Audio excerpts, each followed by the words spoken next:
Hey guys, welcome back to my YouTube channel. Thank you so much for clicking on this video. If you're new to this channel, make sure that you're hitting the subscribe button so you can stay notified on all the posts that I make, because I post new videos every day.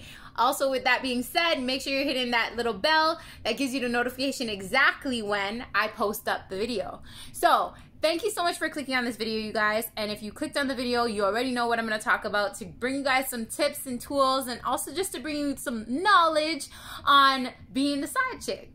So why did I want to talk about this? The reason why I wanted to talk about being the side chick, part one, I'm going to make this as part one because I don't want to make the video be too long. I'm going to make a part two and I'm going to make a part three to keep you guys informed in regards to being the side chick. So at the end of the day, this is great for those people who have been cheated on and they, you know, the person who cheated on them had a side chick. This is also good for the side chicks to listen to this. The reason why I want to talk about this, because if you're new to my channel, you know that I was in an 18 years narcissistic abusive relationship for, you know, ever, with the first person in my life that took my virginity. He was my first love. He was my first everything, right? And I've been through hell and back with that person, but let me tell you guys how I met this person.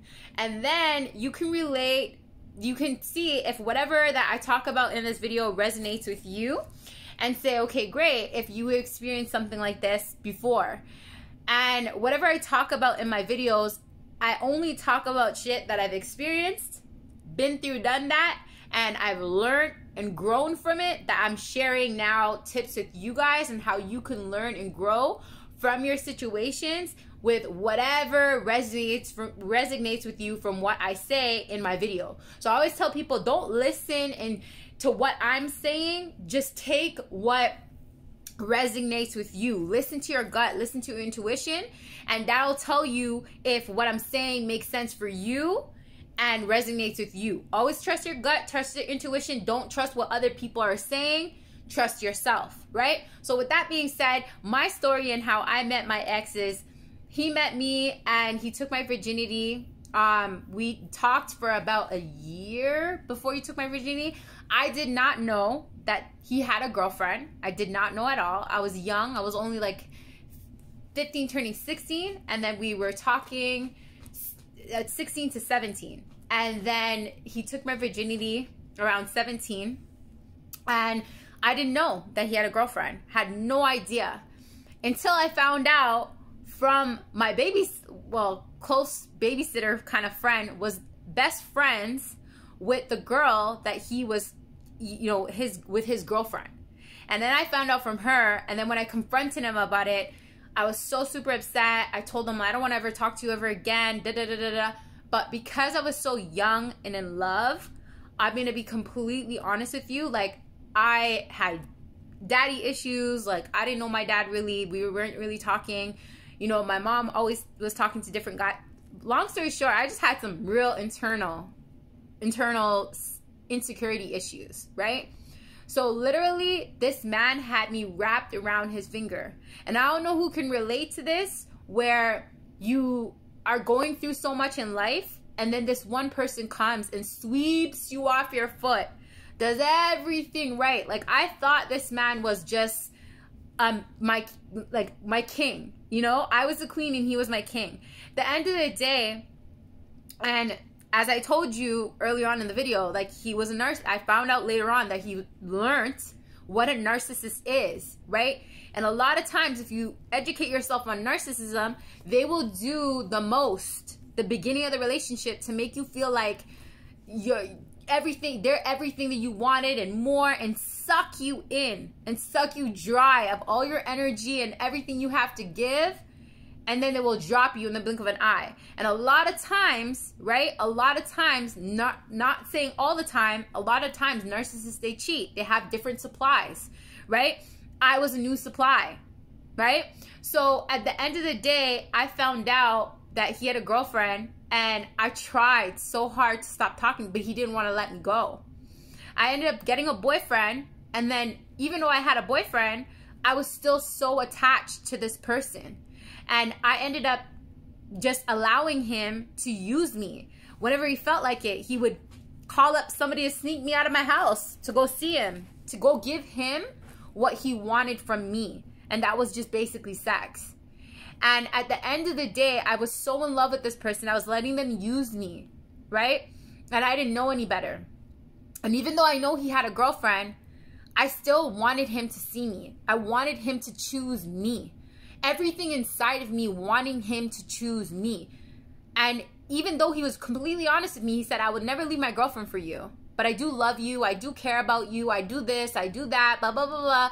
All what, you know, usually people say to you when they want to get something out of you, right? They sugarcoat everything and make you feel like I'm going to be with you, but I'm not going to be with you. I just want what I want from you. And at the end of the day, that's what I find that a lot of times gets you stuck in being the side chick. Because at the end of the day, you crave this person's attention. You crave wanting this person to see your worth, see your value. And you take and you take and you take the bullshit that they give you from their talks and from their broken promises and from their lies and from this, that, wanting it so bad. And I'm going to be completely honest with you. That's what keeps you attached to being a side chick. Because you really, really want this person to choose you. You really want this person to see you. And a lot of times, women or men or whoever that become the side, you like allow some side, and meaning you allow somebody to use you whenever they feel like it, is because we have our own inner insecurities of ourselves that we haven't healed from. It could be a lot of times women who become side chicks have daddy issues, right? Like me, I'll be completely honest with you. I had daddy issues. I always wanted him to love me and see value in me, because at the end of the day, my dad didn't see value in me. My dad didn't love me. I didn't have a man figure in my life that showed me that value. So when this man who came in my life swept me up and showed me all what I wish I was getting treated from the man that's supposed to give you that love and that affection inside of your life, you get stuck, you get attached, right? Of wanting that person to see you. And then you're in this pattern with this person, you know, wanting this person to see you no matter what, whether they have a girlfriend or not. And hey, I'm not saying that this is right. I'm not saying that, you know, a girl being a side chick, you know, like she's right for doing that or whatever. If you're on the other end, that you're the girlfriend and you find out.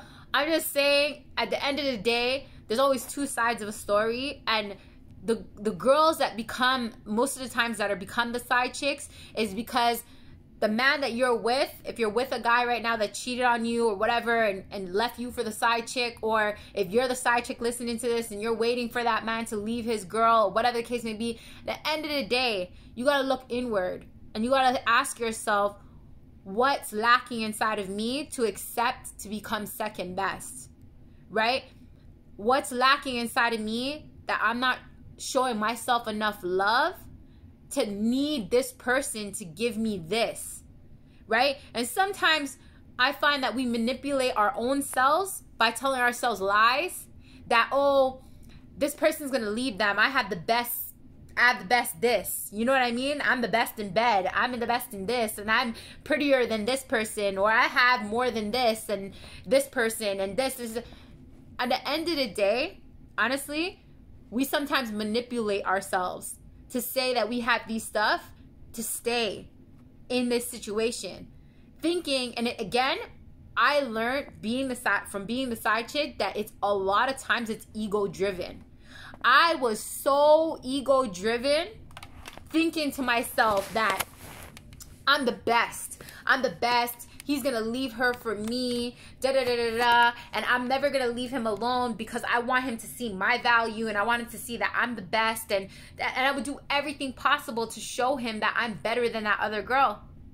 When the whole time, right, my ego was just telling me all these stories that deep down inside, I knew that wasn't right, right? Like, I knew that it wasn't right what I was doing, but I was so stuck on this person to see my value, to see me, to see who I am, right? To want me the way I wanted to be wanted, right? And it's just like, a lot of times when you're stuck being a side piece, it's just a lot of times it's ego driven. A lot of times it's your ego driving you to make these decisions where your soul and deep down inside you don't want to be. You know, like at the end of the day, now that I'm older and I realize this, because there's a part 2 to this video, because there's another time that I was a side chick, right? And karma's a bitch. Let me say that. I'm gonna make that in the third video to talk about karma and being the side chick. Karma is a bitch. So if you're listening to this, I'm gonna talk about karma. But at the end of the day, the tips and what I want to say to people out there that, you know, you're being second best, and in the end, you're only hurting yourself. In the end, you're only being your own worst enemy to your true self. Your true self, whoever's listening to this, man or woman, you're a king, you're a queen. You deserve the world. Settling is not an option, right? We allow it to be an option because of what that other person is giving to us, right?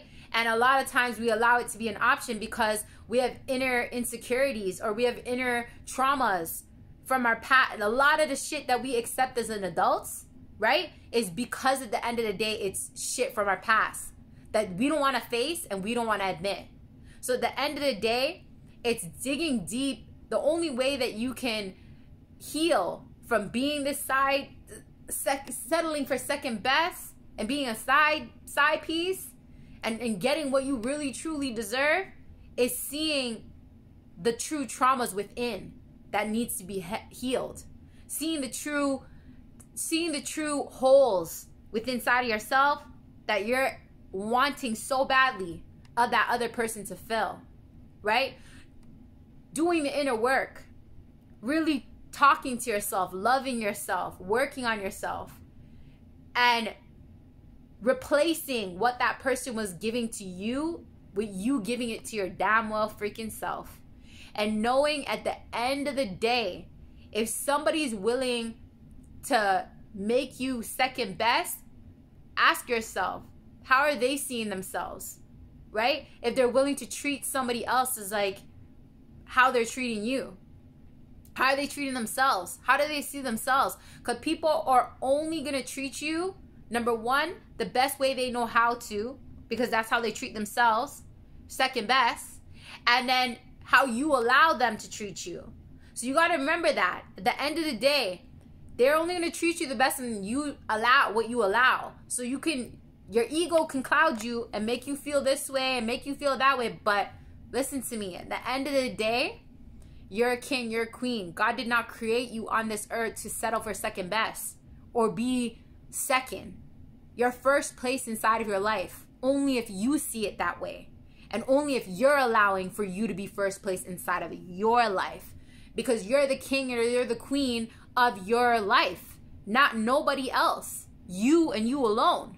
So when you can see these things and when you can take the time to work on you, right? And see your value, you start leveling it up where it's just like at the end of the day, you don't even want that attention. You don't even want that love from that person. You don't even want to win them. You want to win yourself, because that's the person that's really needs to be winning is you. Not winning that other person, but winning you, winning for you, loving you, right? And that's when you can take away that hurt, that pain, that desire of wanting that other person and start focusing on you. And this is advice because I've been there, done that with being a side chick, and how it's really not fair to the other person because it's all karma. It gonna come back and bite you in the ass. It really is. And then whoever's listening to it, if you're not the side chick but you're the main chick, believe that they both gonna get their karma. But I'm gonna talk about that in my last third video, because this is number 1, and I'm gonna talk about in number 2, right, my experiences and how I got out of it, how I see my value, how I worked on myself. This is just an introduction, so stay tuned for video number 2 and video number 3. If you are going through a situation, you know your man's cheating, right? You know there's that one girl that he be cheating on with, and you're staying, this video is for you. If you're that girl that is the side chick, this video is for you. If you're that man that's, you know, being the side piece and letting a girl use you or abuse you, this video is for you. If you know that you be fooling around with a girl who has a boyfriend, this video is for you. So stay tuned, you guys, for video number 2. I'm gonna drop it, and I hope that some of the tips that I shared with you in sharing my story has helped you in some sort of way. That at the end of the day, nothing gonna change unless you change. Fuck that other person. It's not about that other person. It's about you. So with that being said, you guys, I say all my videos, each one teach one, share the love, share the knowledge. If you found value in this video and you enjoyed this video, make sure you give me a thumbs up. If you didn't, give me a thumbs down. If you want to leave a comment, let me know your thoughts. Ask me any questions. Leave it in the comments, you guys. And join the Wise Up, Rise Up community. Come on now. I have this amazing podcast that I drop every Thursdays with different content on there about relationship advices and stuff like that. It's called the Wise Up, Rise Up podcast. It's on Anchor. It's on Spotify. I also have an amazing TikTok account where I post up a lot of relationship things, and that's been booming. I'm going to also leave that in the comments, you guys, for you guys to go check that out. And you guys, I have an amazing Facebook group that keeps you informed and keep you uplifted. My whole goal is to keep helping people. This is a movement. Keep helping people who's been through trauma, who's been through relationship issues, who's been through narcissistic abuse, who's going through abuse mentally and emotionally, to help you guys to heal, to grow mentally and emotionally by becoming wiser and then rising up. That's why it's a Wise Up, Rise Up community. So make sure you're tuning in and make sure you're joining. Thanks so much for hopping on in this video, guys, and I hope they enjoyed it. And leave me your comments. Let me know what your thoughts are. I'll see you guys in part 2.